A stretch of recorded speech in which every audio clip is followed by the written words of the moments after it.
can you be sure you're offering your best manuscript to your reader?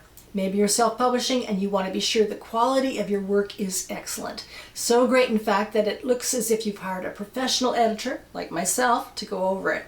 I have great news for you.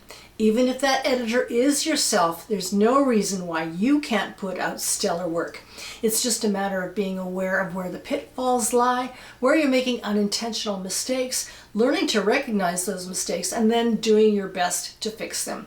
In this 5-part series, I'm featuring a weekly writer's checklist you can use to assess the quality of your short story or novel. In part 1, I covered openings. Today, I'm offering a checklist on characterization. Are you doing the right or wrong things with your protagonists, your antagonist, and your secondary characters? In parts 3, 4, and 5, coming out in the next few weeks, I'll give you additional checklists regarding your plot's action and dramatic tension, your climaxes, and as a final wrap-up, a checklist to cover all those niggly but necessary details involved with copy and line editing. I'm Susan McGregor, a professional writer and editor with over 30 years of experience. I've edited magazines, anthologies, and novels. Currently, I'm an editor with On Spec magazine, one of Canada's foremost magazines for fantasy and science fiction. Are you ready for part 2 on characterization? If so, grab a pencil and take some notes, because here we go.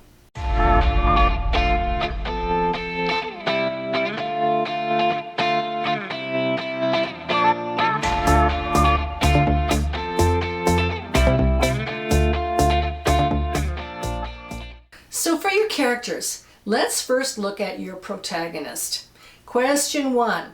Is it clear from page 1 who your protagonist is? Do we know their name, their issue, their concern, what they're up against, what they want or don't want? The correct answer to all of these questions is, of course, yes.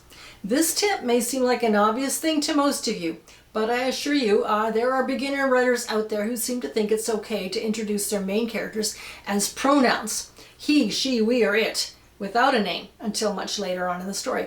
Or as a group, as the family, the mob, etc. I've seen too many of these. If you've done this, open your story with a group, or from the narrator's point of view, or as your protagonist as a pronoun, you best revise it. Question number 2.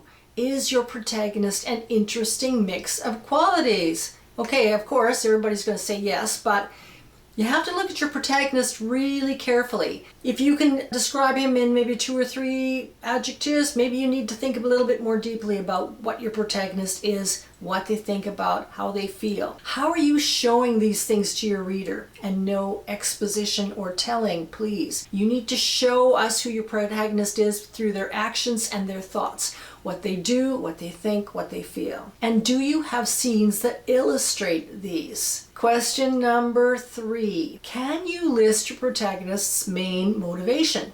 Okay, if you can, then do it. Does your protagonist have a secondary or third motivation? Motivations that don't involve the current issue, danger, or conflict at hand.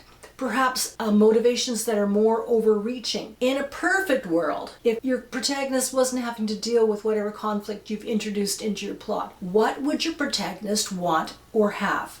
What drives your protagonist? Deep down, not just the current thing that's going on.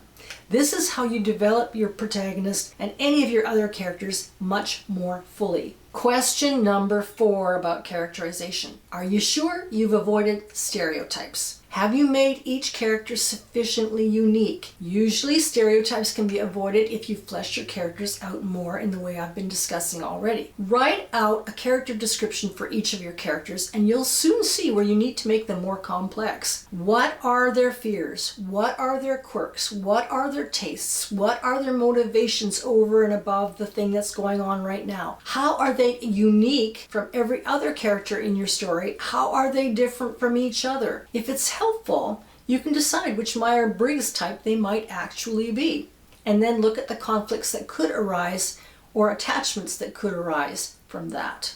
Question number 5. Do you respect your protagonist? This may seem like an obvious answer. Yes, you do. But do they act in a way that engenders reader respect? For example, if their morality is kind of questionable, do you then offer the reader good reasons for why your protagonist or other characters act in the way they do? For example, if your protagonist kills, is that killing justified? If he steals, does he steal to survive or to help others? Does she lie to protect the vulnerable? It's important to maintain character, sympathy, and reader respect. If you lose those things, you've lost your reader. I always find it interesting to see how professional authors justify what ordinarily might seem like bad behavior on the part of their protagonist. They don't leave the reader wondering. They usually offer a justification right away or before the unlawful or moralistically questionable act is done. There's always justification, and it should make sense to the reader. Question number 6, again about reader respect in a way.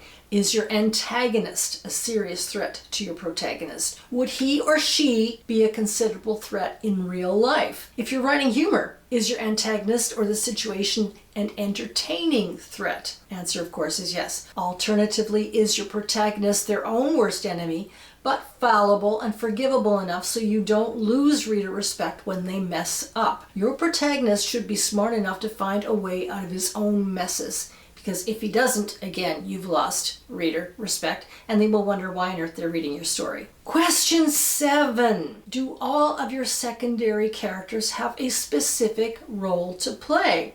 This one isn't always so easy to recognize. I've seen novels where there are multiple characters, but they're all kind of performing a similar role. If this is the case, you might think about combining them. Can you combine your secondary characters so that every character peopling your stage is there for a good reason? You need to know what those reasons are. It's best to limit secondary characters if you can. Next week, I'll have a checklist for you about what you should and shouldn't do with your plot's action and dramatic tension. In the meantime, I hope you have a great writing week. I'm Susan McGregor, and this is Writers RX, where I have prescriptions for your fiction.